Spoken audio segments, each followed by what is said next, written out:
The advice and opinions expressed by the host of Autism Live and her guests are meant solely as suggestion and should not be in any way construed as child-specific advice. The Center for Autism and Related Disorders advises working with a board-certified behavior analyst who has experience with autism before starting any intensive behavioral intervention. Any choices you make in determining your child's treatment are completely at your own discretion.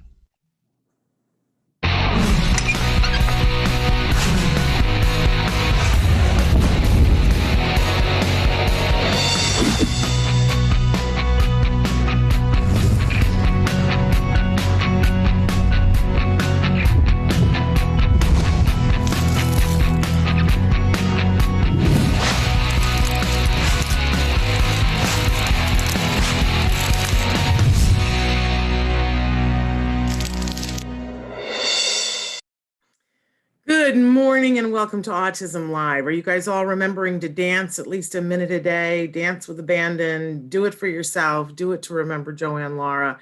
It's a way to keep her in all of our hearts, but it's really good for all of us. So welcome to Autism Live. I'm Shannon Penrod and I am here with all of you and I appreciate all of you. I've said this many times in the last few days that if it weren't for you guys, I don't know. Because we lost one of the greats this week. Joanne Lara passed away on Tuesday night. And man, you know, I'm just having to remember how to breathe, you know, and I know that you guys can relate to that because we've all had some loss in our lives, right? But takes your breath, even when you know it's coming. And she and I had many opportunities to talk about the fact that it was coming, not a surprise, but it's always quicker than you think, right? But anyway, I'm so excited to be here with you because, you know, as Joanne would say, the work goes on, right? And the work is the important thing. And so we keep on keeping on, right? And we are going to be with you live for the next hour, talking about autism from a 360-degree perspective, hoping to meet you here in this space. Our mission here is to provide information and inspiration. That's what we're about. And we want to provide that to the larger autism community. So that starts, of course, with individuals who are on the autism spectrum, of course. But we include everyone who loves them. And that is the category that I am in. I have a son who was diagnosed with autism at the age of 2.5. He just turned 17. He's not even been 17 for a week. He's still in my heart. And, you know, I needed support. He needed support. We needed therapies. And we got very lucky. I don't make any bones about that. We got very, very lucky. But we also worked really hard, and he worked really hard, and a team of people worked really hard with him. That team of people happened to be from the Center for Autism and Related Disorders, which is why I talk about them on a frequent basis, because when somebody changes your life and gives you hope and gives you all the things that you dreamed that you could have, you talk about them, right? But I want you guys to know that what CARD does is quality ABA, and that's the name of the game, right? Not just ABA, but quality ABA. And there are more ABA providers in the world than just CARD, of course. But that's the one that I know the most about. So that is the one that I wax poetic about. Because, like I said, they gave me back my child, they gave us back our lives, right? But there are other ABA providers out there too, and we want to help you to not only get to whatever it is that you need, because sometimes you need ABA and something else, or you know, sometimes the thing that you need is biomedical help, or you know, something that works in addition to ABA, right? So we want to talk to you about all those things, but also the practical things about how do you keep food on the table while this is happening? How do you motivate yourself to get up in the morning? How do you, you know, get through all the emotions and the realities and the legalities and the, you know, the school district, right? Sometimes, not always, sometimes they're great. Anyway, so that's what we're here to talk about, so that we can help all of us, those folks on the autism spectrum and all the people who love them, to get to the point where we can say that we have done everything that we can to help support them and give them the dignity and the respect and the employment and the housing and the appreciation that they richly deserve. That's what we're really here about. Now, I do remind you that this is supposed to be an interactive conversation. And some of you are already writing in. I'm saying hello to Michelle. I'm saying hi to Sarish. I hope I said that right. Karen, hi there.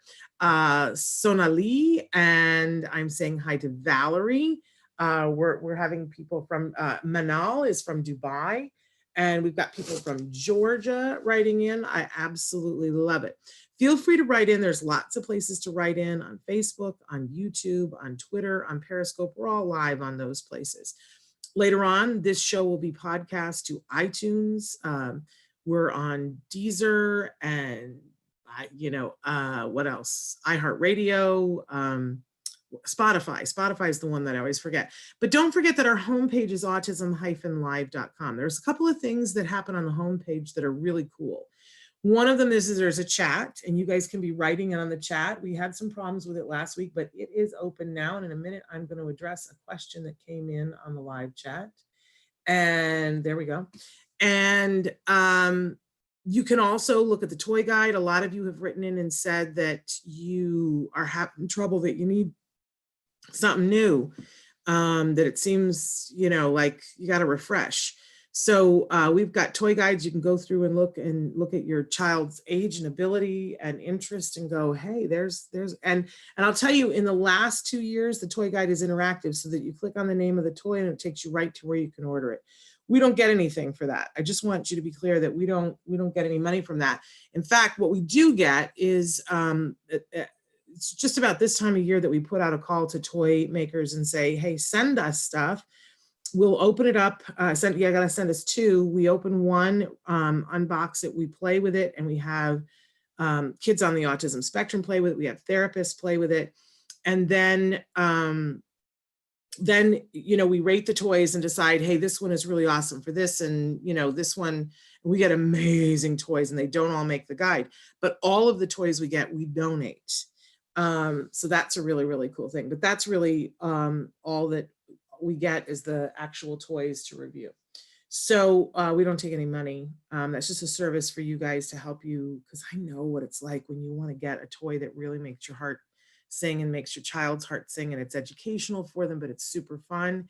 And you got a limited amount of money in the bank account, right? And you're like, how can I make this all work and not get the toy that they never play with? So that's really what started all that. Okay, so that's there. And you can also write in on the live feature, which is the chat at the bottom, which I can see on my iPad that I have right here. I guess you can't, oh, there it is. Okay, so you can write in on the live feature and I can see it there. But also we have our whole library of videos that you can go through. It's 9 years of videos. I can't believe we've been here for 9 years, but it's great. Mary Ellen, says, hi. Emma says, hi, hello. I'm looking into going private for an assessment. What are your thoughts on this? I have a diagnosis. Any advice? I think it's always good to know why you want a private assessment. And there are many reasons to get a private assessment. But if it's because you need a private assessment because you disagree with what the school says, I would talk to Bonnie when she's on the show again on Monday about how you can get the school to pay for it. So, because private assessments can be very expensive, and normally they take a lot of time, although very few people are wanting to take their children in for assessments right now. So I hear the line is not as long, but you really could be talking about between $3,000 and $5,000. Now, is it worth it? Yeah. If it's the only way that you can get a diagnosis so that you can get access to the treatment that you need, yeah, it's absolutely worth it. But if you don't have to pay it, it's still worth it if it's free. And then as long as it's somebody that's reputable, and then you have that $3,000 to $5,000 to spend on the next thing that you're going to need. And there will be things that you will need. You see what I'm saying? So I would first look at why you want to do it. And then is there somebody else who will pay for it? Sometimes your insurance will pay for it. Sometimes the school district will pay for it. Sometimes the regional center here in California or in other states will pay for it. So, but a private assessment is, it's a good thing to have in your hip pocket. And if you do get one, we've had a lot of people write in lately saying that their records, because from way back, they no longer have the records. I really recommend that everybody gets a scanner that works and that you can put things in and it scans it right into the computer. Please make sure that you scan and back up important papers like that, because you will need them later on in life. Even, when your child is doing well later on in life, you never know when you're going to need it. And we keep hearing about records being destroyed after a certain number of years. So get and keep your records because they're expensive to replace. Okay. JP says, hi, I'm a special educator from India working with differently abled children. We so welcome you for being here. Okay, so I did want to say to you that we have wonderful experts on the show, and a little later on, we are going to welcome back Yadira Caldron from Autism Happy Kingdom, excuse me. And she's going to be joining us. She was on last week with her daughter, and we just didn't have enough time with her. So we're going to be welcoming her back in a few minutes, and she's going to be talking with us. And you guys can write in questions for her or I, or for experts, and I will make sure that they get forwarded to them. I got a question here that I want to address, and then we're going to do the jargon of the day. I'm all over the map today. Can you tell? Okay, my son is 15 years old with autism, is verbal, and has a learning disability. He's very sensitive to how people speak to him, and at times he thinks he's being told off when he actually isn't. Even if someone accidentally knocks against him or he knocks against them, his immediate response is to hit out. Have you any suggestions on how I can help him to stop reacting like this? Thank you. And of course, I'm going to say to you that the best possible thing is, I know it's like, but it's true. The best possible thing would be to be working with an ABA team, because sometimes these things, they start out like this, and then it takes on legs, and then you got to deal with this. And then all of a sudden it becomes this village of issues that you got to deal with. And at 15, now is the ideal time to deal with this before he gets any older, before he gets any bigger. At 15, people still look at our kids and cut them this much slack. At 4, it's just cute, right? But by 10, it's like, and by 15, they're like, well, okay, I know he's got challenges. But by 16, 17, 18, they start to involve bigger consequences, including the police. And so we want to catch this now, right? And I don't know what the situation is with your son. I'm going to say that up front. But I want to tell you that with my son, we saw something similar, not necessarily the same. But I want to tell you that a lot of our kids are rule governed. And when they hear a rule like you don't hit, or you don't kick people, or you don't shove people, or whatever, they go, that is the rule. So when someone bumps into them, the rule comes up and it goes, hey, that's not allowed. And so this person has shoved me, and now I need to respond to this, and their rules, if not otherwise governed, say I got to defend myself, right? So it's very important. There's a bunch of lessons in skills, which is skillsforautism.com. And for a 15-year-old, I would do the lessons in skills living, which is skillsliving.com. But there are lessons in there that talk about, first of all, levels of friendship. And that's a very important thing for our kids to learn, so that they know, okay, what constitutes a friend and what constitutes, a close friend, a friend, an acquaintance, someone I've met before, a worker at a store, a total stranger, right? That we need to establish that, because that's going to be important for the lessons that come afterward, right? And there has to be a little bit of perspective taking. So you have to go through a whole set of lessons in the cognition curriculum that teach, what do you know versus what do you think? What is a fact versus what is an opinion? And then we go through a set of lessons that are beliefs. What do you believe? And is a belief an opinion or a fact or something in between? It's all the gray area stuff, right? And what that builds to is a point when the individual learns, I feel this and I'm thinking this, and you feel that and you're thinking that. so that they can go through the drop-down menu of rules in their head when they're walking through the lunchroom, for instance, and somebody shoves them. We also teach them facial expressions too, that they can look at the person, look at the situation and go, this is my friend. And my friend, has a look on their face that's saying, ooh, I'm sorry. So in this circumstance, it is my belief that this person did not mean to hurt me. They may have, but it was not intentional. And that words can be exchanged to say, I'm sorry, and saying, okay, please be more careful in the future, whatever it is, right? And that if it's a person that they don't know, it's a slightly different conversation. It's a, excuse me, please, you're in my space, right? And how to ask for help from someone if the person continues, right? So it's a whole lot of lessons that have to be taught so that our kids understand in my rules, like this circumstance is different than this, and this person is my friend. So that if somebody shoves me, because sometimes people shove you and they mean you not well, right? And we don't want our kids to just be taught that, oh, if people shove you, it's no big deal. But they need to be able to discriminate. In this circumstance, I believe that that person cares about me and that they would not want to hurt me. That was an accident. It's a lot. It's a lot, but it can be done. They did it with my son. It took a while. But better to start now, right? Okay. So having said that, please feel free to write in on the chat on autism-live.com. Hey, Traven, we're running behind, so we better get to, it's time for the jargon of the day. This is when we take on one word, one phrase, one acronym. We try to figure out what in the hey nani are the experts talking about? What do they mean? What does it have to do with us? Do we really have to learn it? Is this essential? And my litmus test is this going to save me 5 minutes and $5? And if it passes that litmus test, then it's important to begin to learn it. Don't expect yourself to understand it always the first time through.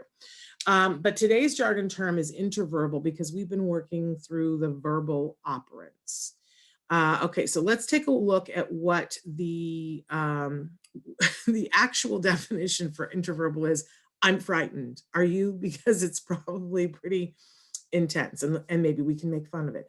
Intraverbal, an elementary verbal operant involving a response that is evoked by a verbal discriminative stimulus that does not have a point-to-point correspondence with that verbal stimulus.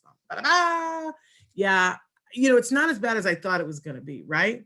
But certainly if you have no idea what a verbal operant is, and if you don't know what a discriminative stimulus is, and if you don't know what point-to-point correspondence to a verbal stimulus is, then you're fried.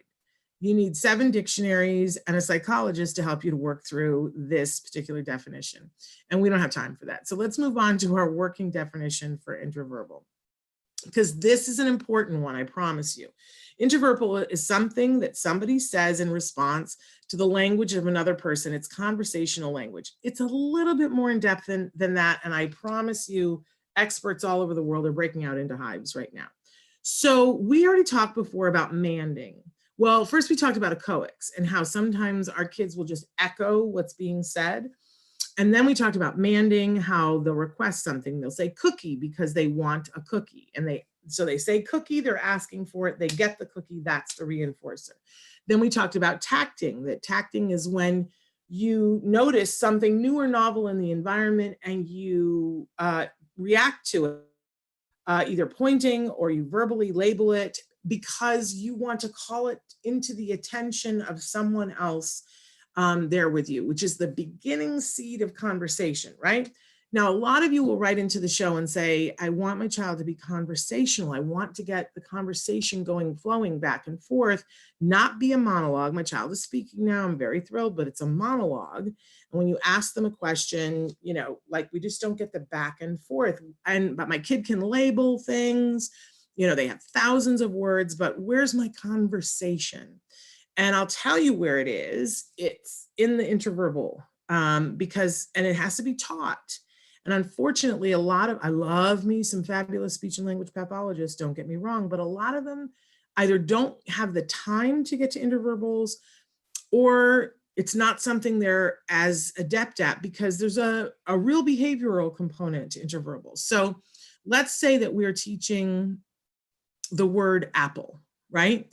And we start out by just saying apple and the individual echoes, and we try to get them, maybe they say ah or puh or whatever, but we get them to some approximation of saying apple, right? And then we'll go through matching because we'll show them a picture of an apple and we'll start with a two-dimensional thing. We'll try to get them to match, put with same, and then we'll go, it's an apple, right? And we want to get the expressive and the receptive label of apple so that they're saying apple when they see an apple, right? But now we want to make the jump to them requesting an apple. So we put the apple there and they say apple because they want apple slices or they want a bite of the apple. And by the way, we're teaching that sometimes apples are red and sometimes they are green and sometimes they are big and sometimes they are little, but they are all apples. We're teaching all of those things. But eventually we want to get to the point where we can ask the child a question and say, what's a fruit that you like to eat? And we don't say apple, but that the child has enough happening language-wise in their brain that it's like files, that we say to them, what's a fruit? And we've had to teach them that an apple is a fruit, right? What's a fruit that you like to eat? Or what would you like to have for breakfast? It can be any question, but notice I didn't say apple. And that the child responds and says, I want apple. And by the way, the response does not have to be verbal. It could be them, clicking a thing on an assistive communication device. It could be them showing a picture of an apple and to say, I want an apple. But when we are at interverbal is when the thing that was in the actual definition was that there's no point-to-point correspondence, is because I didn't say apple. So they had to pick apple out of their brain and visualize it and pick the word and somehow communicate the word without us saying it. And that is when we are at interverbal, and that's when conversation gets easier. So in ABA, they work on this, that after it, you got to have a certain amount of labels that and you have to know a certain amount of features of things, but then they start really shaping up the interverbal. And, it's one of those things where you count.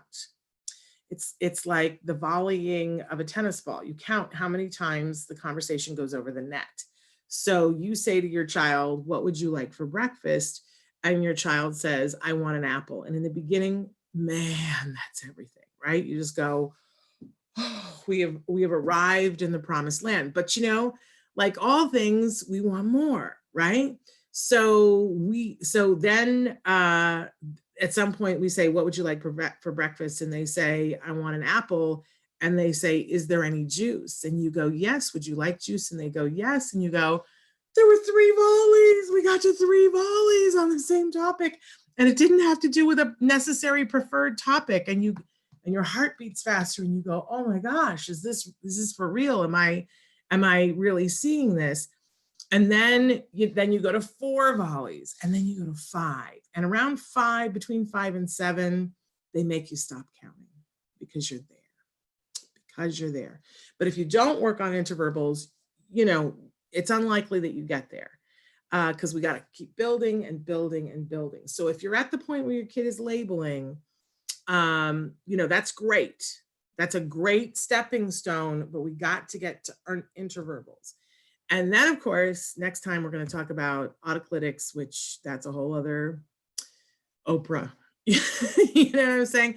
But if for the most part, if you guys can understand, okay, understand what echoing, echoics is, understand what manding is, tacting, leave it to the experts because it's a little bit more convoluted, but do understand what interverbals are because you want to be asking for them to be working on it once your child gets enough labels. Sound fair? Sound good? Okay, we always have a question of the day for you. And our question for you today, I can't wait to see what it is. What's your favorite time of year? What's your favorite time of year and why? What do you love? And I love that people love different seasons. I struggle with change. I'm not alone with this. Change is hard for me. And it's about this time of year that I start daydreaming about Christmas. Because that's my favorite time of the year. And I don't know, it just helps me to think about it.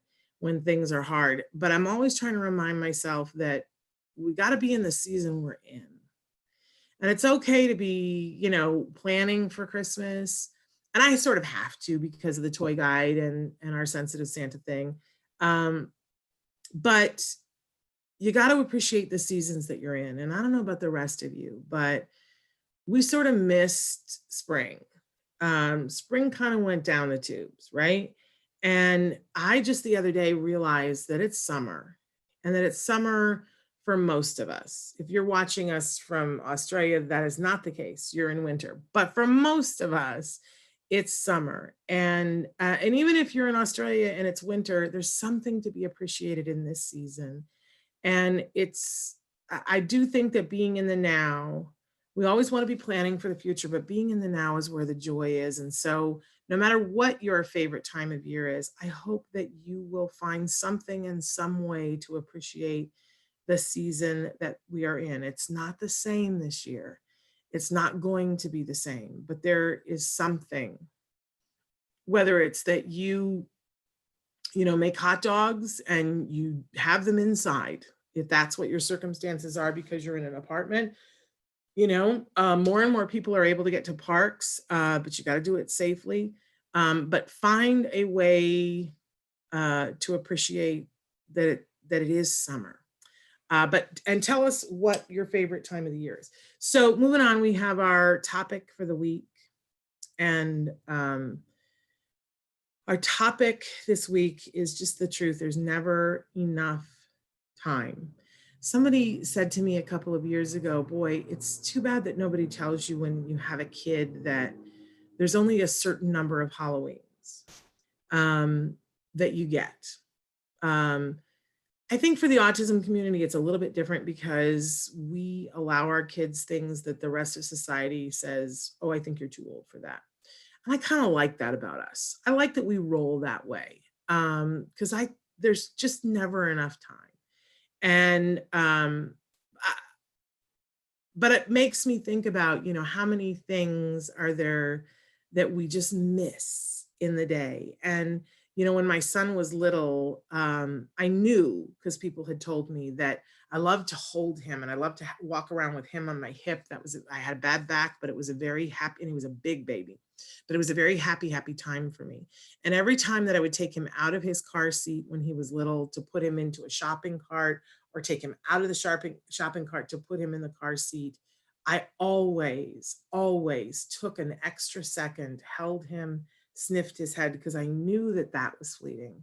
But it's so funny that you don't realize on the day that it's the last day that you put your child on your hip. You don't go, oh, this is it. This is the last time. It just becomes the last time, right? So I'm going to ask you to be sensory today. I'm going to ask you to go through your day and appreciate everything sensory, from the fact that you are able to move your feet and hands and whatever. Someday there will be the last day that you wash a dish, right? And dishwashing sucks. It just sucks, except that it really doesn't have to. I have some very fond memories of washing dishes, either because I was talking to somebody that I loved on the phone, or I was listening to good music, or I was doing it with somebody else, or there was that feeling of satisfaction that it was done. I'm just saying there's choices and there's never enough time. So with the time that you have, find a sensory experience today, whether it's that you step outside and feel the heat on the ground, on your sidewalk or your patio or your driveway, or on your deck, whatever it is, and that you feel the sun on your feet, and just take a moment and have that sensory time and appreciate whatever that is. Take that moment for yourself. My friend Joanne Laura used to be that as I would drive into work almost every morning, I would have a conversation with her. And when I would talk to her, she had set up this beautiful place in her backyard. And she loved animals. And so she had, all these squirrel feeders and bird feeders, and it was a lot of work. And when she was sick, believe me, the rest of us were taking care of her. And I was like, oh my gosh, it's so much work. right? And she had 5 cats that were outside cats that she fed, and there were the 3 dogs inside. And, you know, it was a zoo in the backyard, and she had a covered patio, and she had this little fabulous China teacup with a saucer, and she would make her morning coffee and her toast. She would go back out onto the patio with the LA Times, and she would sit in her comfy chair on her patio, listen to the birds, watch the squirrels, talk to her animals, talk to me on the phone, and read her LA Times. And she said, "This is my time." And I would always say to her, "Yeah, I don't have time for that." Like, I got to drive to work, and I got a kid, and I got to have whatever. And I promised her that I would take some time. And I'm asking you to do that too. Take the time, because there's never enough time. So make the time, take the time. Okay. I mentioned, and we're already late, and I apologize to Yadira, that we have a fabulous guest. We had her on last Thursday, and I just thought she was so wonderful that we needed to have her back again this week. So I don't know if she's with us yet, Traven. Is she with us? Is she joining us? I'm waiting to see. And while I do that, I'm looking on the live feature to see if anybody has sent anything else. I'm here. Let me open up my She's video. there. Hi, let me see. Here we go. Share content. Screen. Okay, start video. Here we go. There we go. Fix this. I see you. We're almost in matching tops. Look at that Vulcan mind melt. We are in the flowery mode and the living. That's right. I just love what you were saying. So, and the intraverbal, I wrote a comment about that, and it is so true. So I'm just now reading the comments because I can't see them when I'm in the PowerPoint. So you said watching movies over and over, stopping asking questions helped us immensely to work on expanding vocabulary and answering questions. Totally. And then Rainbow Mosho says Christmas, it's her favorite time of year. It's all about love to her and the details that come with it. She has a Christmas tree up year round. I love that. And living in the now is indeed challenging many days. And I think it is for, I mean, I don't live in the now. I'm just going to be honest. It's very hard. I have to consciously pull myself into the present and make an effort to do that. And I find I don't hang for very long, but even 3 seconds is its own little miracle. What do you think, Yadira? Yes, I do live in the now. And yes, my mind, there's a little space in the back of my mind that goes to what could be happening 6 months, 9 months, 20 years from now. But I have to live in the now because I am. What are you thinking about? Yeah, I'll tell you in a second. Did you say hi to Shannon? Hi, Shannon. Ow. Hello, sweet pea. Hi, Shannon. You look beautiful today. Thanks. It's been a whole week since I've seen you. Have you managed to have any? Have you managed to have any fun this week? Yep. What did we weekend? What'd you do? We celebrated my mom's birthday.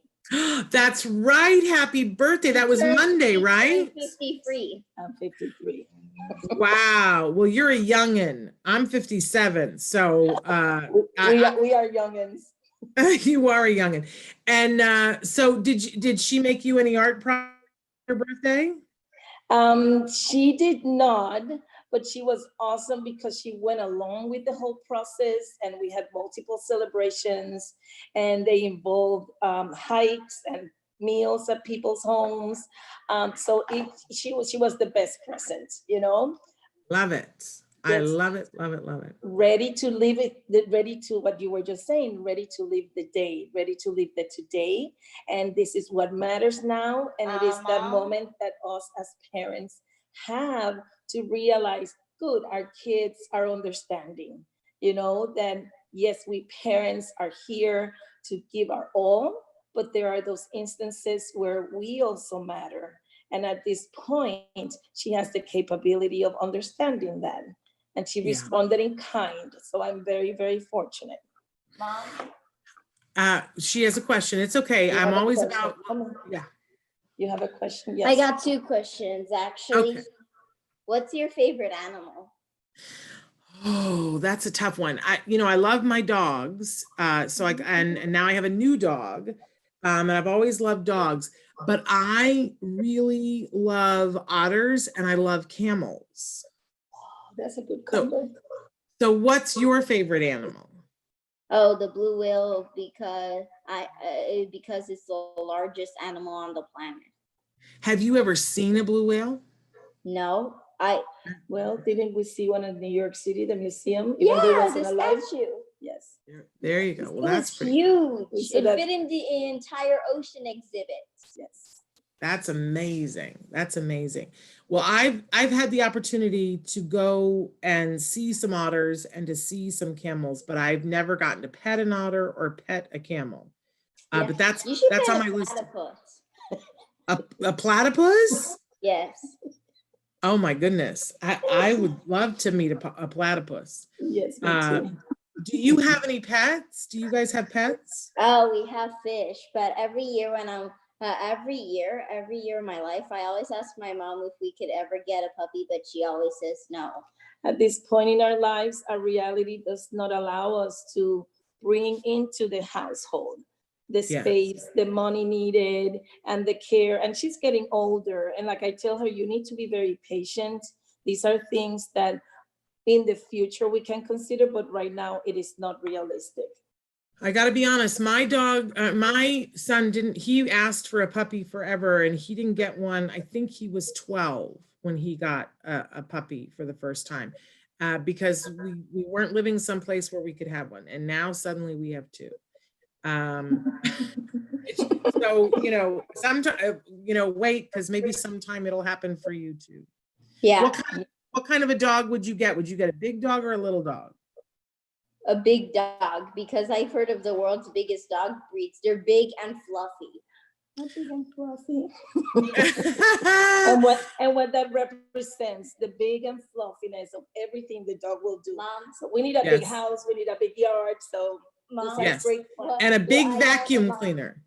And big mega. Yeah. Mom, what were you thinking of what will happen in a few months or 20 years? Anything that could be happening. This is what I love, the whole process that now she's listening to what I'm saying and everything is being digested. And she heard me say something and now she's asking me, what are you thinking of? Because in her case, I know in her case, she always has something that she's thinking of that she would like for it to happen. But then once again, to put me into consideration and bring me to her equation. I want to know what it is that you're thinking that may happen in 6 months or 20 years, Yes, that is higher level, critical thinking. It's where everybody's trying to get. So I want to know, what do you think that you did and worked on that helped her to get that? The movies, that was key. That whole intraverbal, to make the conscious decision. Again, this is what I keep insisting, and parents send me notes. What have you done? I see your daughter. Oh my goodness, your daughter, she can do it. It's been a lot of work. We've been 8 years at this. I don't take anything for granted, but in she just turned 12. So when she was between 5 and 8, every movie that she saw, and it's tiring, but I found the time and I did it. I sat down with her, or I'm around, I make her stop the movie and I would ask her, what just happened?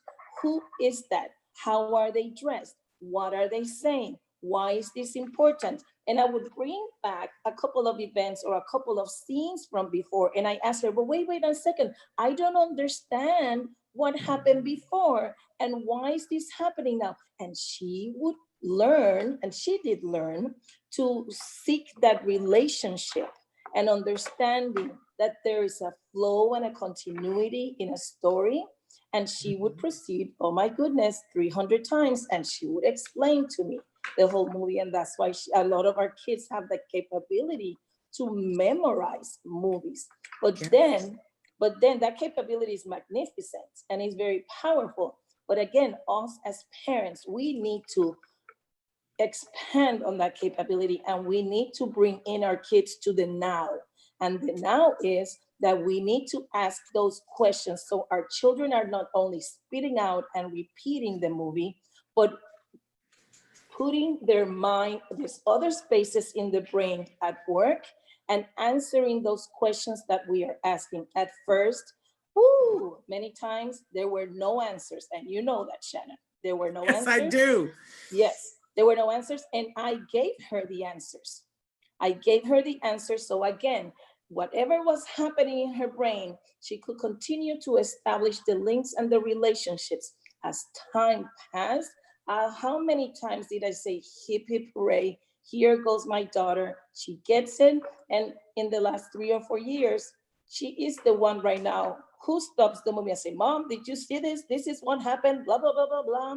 And I have to clear up. And then she's not only talking about the movie, she's also correlating it to some knowledge she may have acquired about her particular interests, you know? So this is a lot of work, but it is work that it is so rewarding. It is so worth it.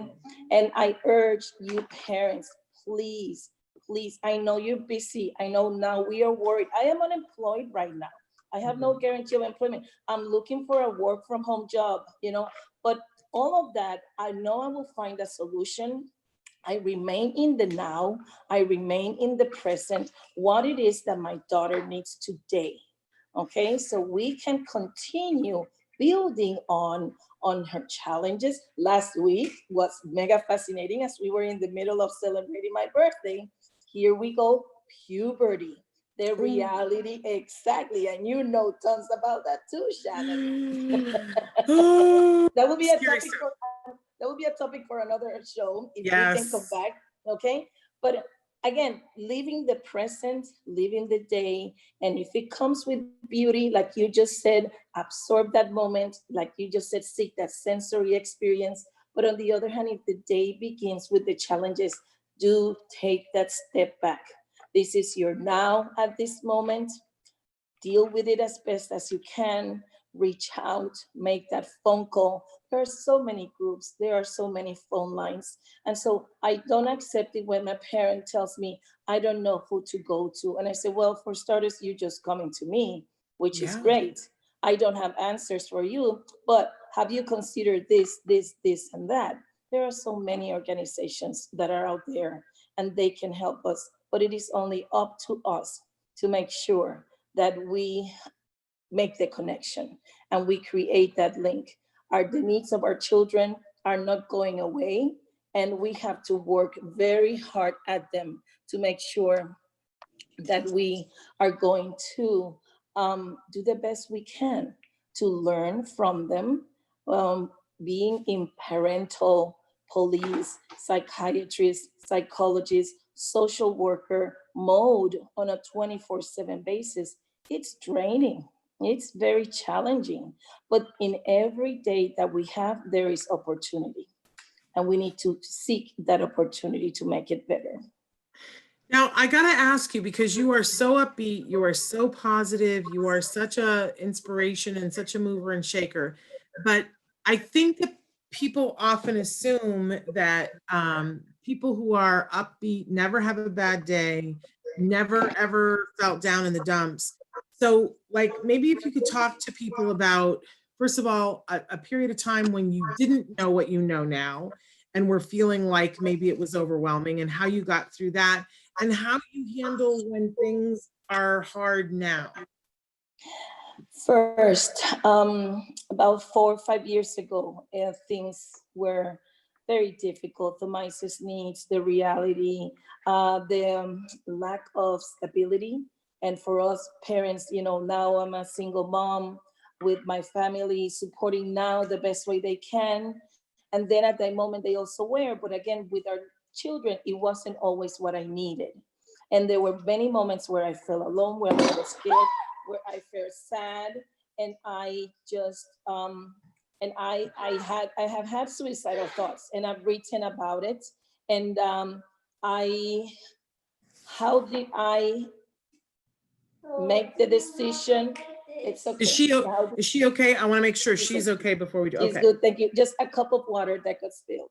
One of our day-to-day occurrences. Yes. But I I always say our kids come first. It's a live show, Yes. and we have dogs barking and whatever. Our kids come first. So she's okay. Good. We're all good. She is doing perfect. Thank goodness. So with those challenges and the thought process going to the seeking an end and seeking the terminating, because at that moment what we think is this is the best solution, it's going to be best for everyone, I'll be gone, I'll disappear. And at the same time, in less than 20 minutes here, I am thinking, but oh my God, what's going to happen to my daughter? What's going to happen to my family? What are we going to do about this? You know? So in my case, going through the thought process, understanding what it meant, and realizing that I needed help, and realizing that I needed extra supports. And that became the drive, and that became the big push for me to create meetings in Florida, parental meetings, where I sought the opportunity to bring in everyone. Everything that my child did, it became the source of communication, the source of openness, and the source of correlating to everybody else. We are all going through the same. We are all going through the same. And if we don't talk to each other, if we don't understand that there's a problem, and if we don't understand that we have the power to find solutions, then we're not helping ourselves, and we're not going to be doing anything about it. So that was my process. And at that time, and then everything flourished, and there were these opportunities. I went to the United Nations in 2017. Then the opportunity came that one of my parent panels, Autism and Employability, was filmed by the WEDU PBS channel from Tampa Bay. We were a part of the documentary. Just to continue to open the doors and realize there's so much to be done. There's a long walk ahead, but it's worth every hardship that we go through. Because like that, I can help. I'm not gonna keep my daughter in a bubble, and I have not kept her in a bubble. And what we went through 8 years ago when we arrived in the United States, through the whole transition, Amais was born in Greece, and we left Greece almost 8 years ago. So what we experienced there, and the beauty of it, yet the difficulties, making the decisions to come to the US and realizing, oh my God, this doesn't solve everything, but then continue to seek the opportunity to find solutions, okay? And realizing that if I want to give my child quality of life, I am going to be sacrificing, and this is a decision I made, and many moms and dads have made the same decision, where I am not seeking for that $150,000 job, because I refuse to be gone from 6 a.m., come back home at 8 p.m., and not be a part of my child's life, making money, but paying people to take care of my child. Me, I cannot do it. I respect those who have, and they are making the best of their abilities and working hard to move their children forward, but I could not do it. And this is where my family has come in, and this is where the incredible circle of support I have created, and we are doing so good. We left Florida 2 years ago. We're here in Tennessee, and we've created this powerful community through the Scott Hamilton Skating Academy and the All Stars and the ice skating, Borderless Arts Tennessee. They have incredible activities where Tomais' art is flourishing. They are creating opportunity, which is what I love, what Temple Branding was asking on Tuesday. How do you create opportunity? Bottom line, you expose your child to everything. If you don't go out there and go again through the reality and hardship of the diagnosis, what can happen? Be patient and decide, okay, this is hard, but we're gonna survive it. And this is hard, but my child is going to learn. My child is going to react at the right moment when they are able accordingly. But if I don't go out and try, I am not going to know. And my child is not gonna say 6 months later, oh, Mom, I loved it when you took me to this one place. Yes, it was hard. I didn't think I was going to like it. I didn't think I was going to enjoy it, but look, I want to go back. And ta-da, there we go. That's the best answer and the best situation we can be in. Amazing. Well, your story is so incredible. These groups that you do in Tennessee, are they just for folks in Tennessee, or is it something people can access outside of Tennessee? It is just for the ice skating in particular. It is just for folks in Tennessee. This is where Scott Hamilton has his skating academy. He is all over. He's fantastic. You love him. You know, and you can see all of the wonderful work he's doing online with Borderless Arts Tennessee. They used to be VSA. And there was the transition, and they were asked, could you create a new group? And a new group was created 20 years ago.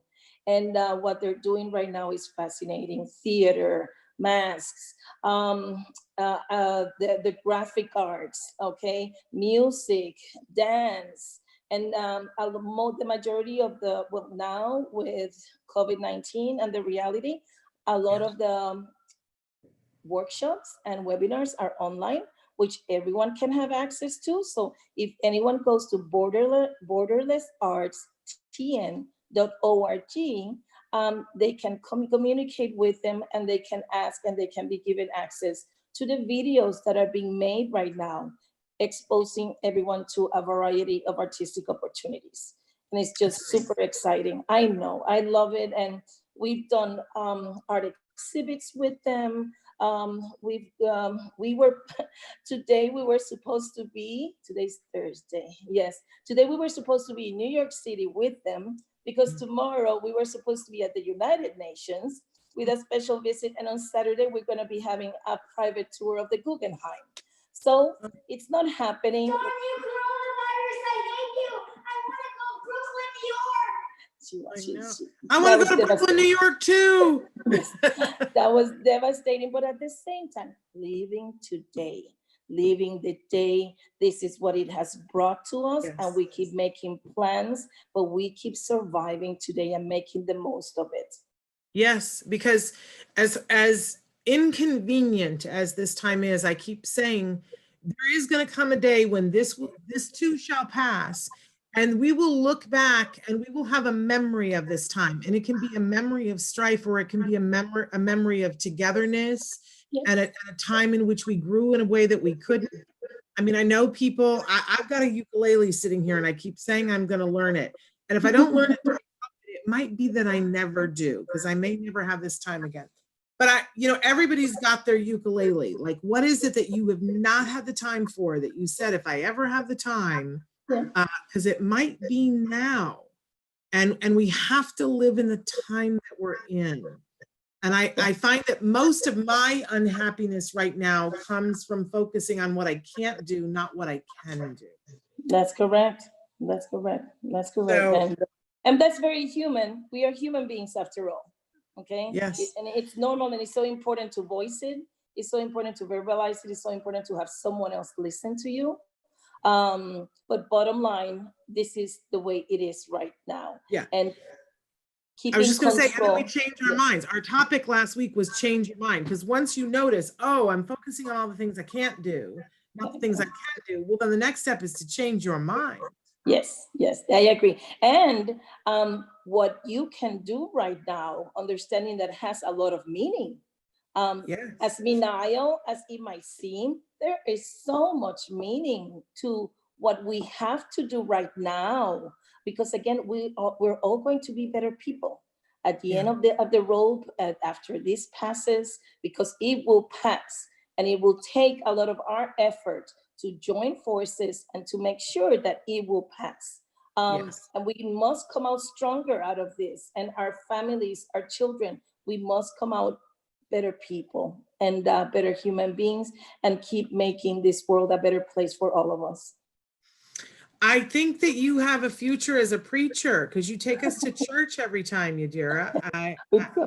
I'm speaking from my heart. I'm speaking from my heart, and what I've experienced one day, as we'll keep sharing, there are many difficult situations I've been in, and I've gone through the being knelt and kneeling down and being in pain.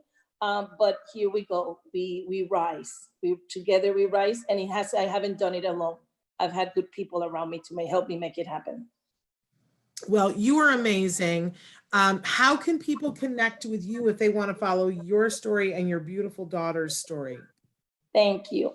They can go to our website, www.autismhappykingdom.com. They can send me an email, autismhappykingdom@gmail.com. They can also look for Rainbow Mosho, Mosho, on Instagram and Facebook. And our doors are open. Again, you can ask me anything you want. If I have an answer, I'll provide it. If I don't, and you need help, I will make sure I'll go out there and reach out to the sources that I know that exist that hopefully will be able to give answers. And we had you on last week and we felt like we just didn't get enough time. And so I'm so happy that we got to have you back this week. But we also have said to you that we'd love to, if the two of you get together, and we have several different series on the show that we have Christina Adams and Nancy Alspaugh Jackson. And that if you guys have the time, we'd love to see some more of what you guys are doing. Because we think that you ladies are amazing. Thank you. And thank you again for opening the door. Thank you for sharing the powerful messages that are being sent that we parents just need to listen to. And there are many messages out there, but again, we need to listen to everything. That's very important. And then we make the judgment, we make the call, we decide what it is that's going to be a benefit to our family. Yes, I'm fond of saying, take what you need here and leave the rest. Like, if it doesn't sing to you, then that wasn't the song for you. But Yadira, we're out of time, but we adore you and we adore your beautiful daughter, and happy birthday. Thank you so much. It's been a beautiful birthday, and bring it on 53. There we go. All right. Well, we will chat soon, but love to you for now. Have a great weekend. Thank you. Many blessings for everyone. Bye-bye. Bye. I wanted to take just a second here at the end of the show to tell you about what's tomorrow.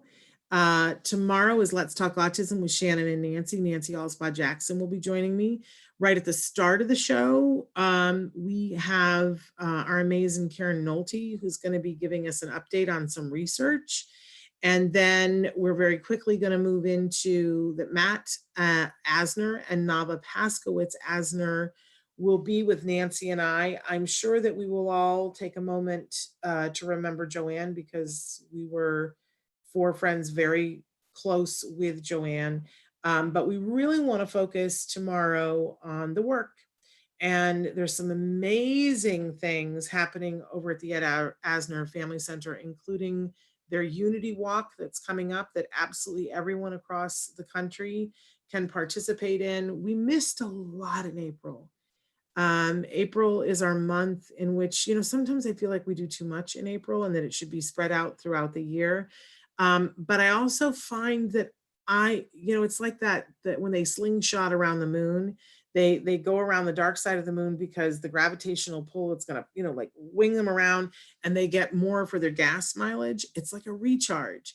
And that's what April is for me. I don't know about for you guys. And we didn't get that this April. We missed out on it.